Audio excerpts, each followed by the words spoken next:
Magomed Ankalaev KOs Alex Pereira, or he submits him. Allow me to elaborate. In my opinion, Ankalaev beats Alex Pereira in one of two ways. He throws a powerful left whilst threatening a takedown, or he drowns Alex with his wrestling and submits him. Let us start off by looking at the first option, where he throws a powerful punch whilst threatening a takedown. I see this very similar to how Khabib caught Conor in round 3 of their encounter. It's interesting to note that Magomed Ankalaev utilizes a southpaw stance, and fighters who've utilized the southpaw stance have given Alex some trouble in the past. Most recently, Khalil Roundtree gave him a few problems with this stance, and also Israel Adesanya utilized this stance in their second fight, in particular in round 2. Therefore, I see Magomed being a southpaw as very problematic for Alex, especially when you combine that this southpaw can also wrestle. Which brings us on to Magomed's second method of winning, where he simply out-grapples Alex Pereira utilizing his superior wrestling, and he submits him. We have not seen Ankalaev utilize his wrestling for a while now, but this could be the ideal fight to return to his wrestling roots and expose Alex Pereira's ground game. Now, a fight that sort of comes to mind is Cyril Gane versus John Jones.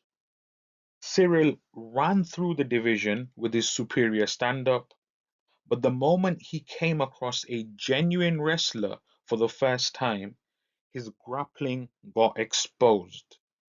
And I very much see this happening in Ankalaev versus Pereira. Let's go through Alex Pereira's record in the UFC.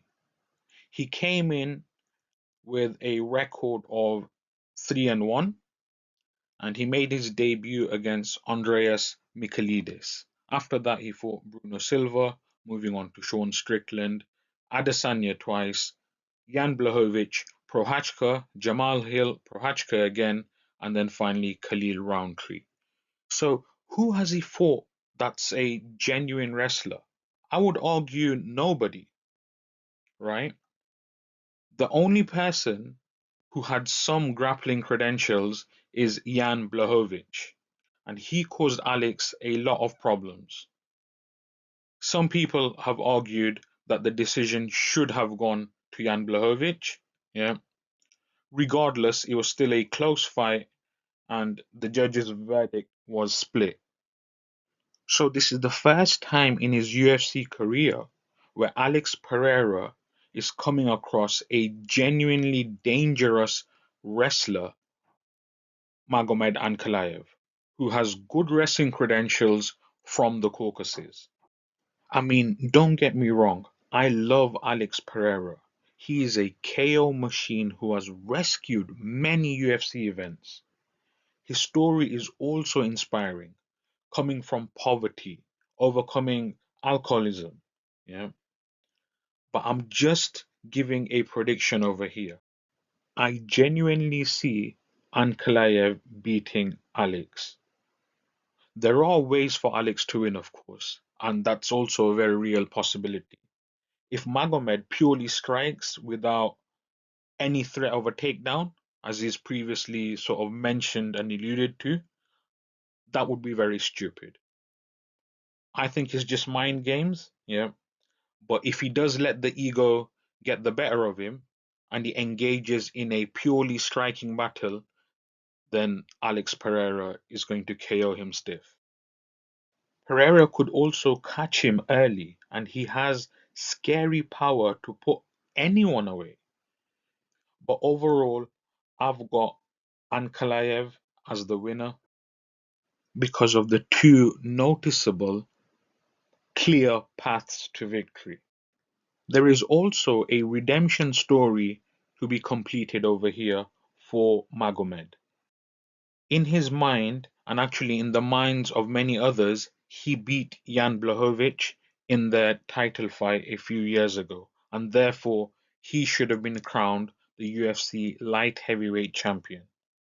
That fight ended up being a draw, and this is Ankalaev's opportunity to put things right.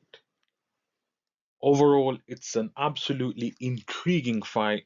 I simply cannot wait.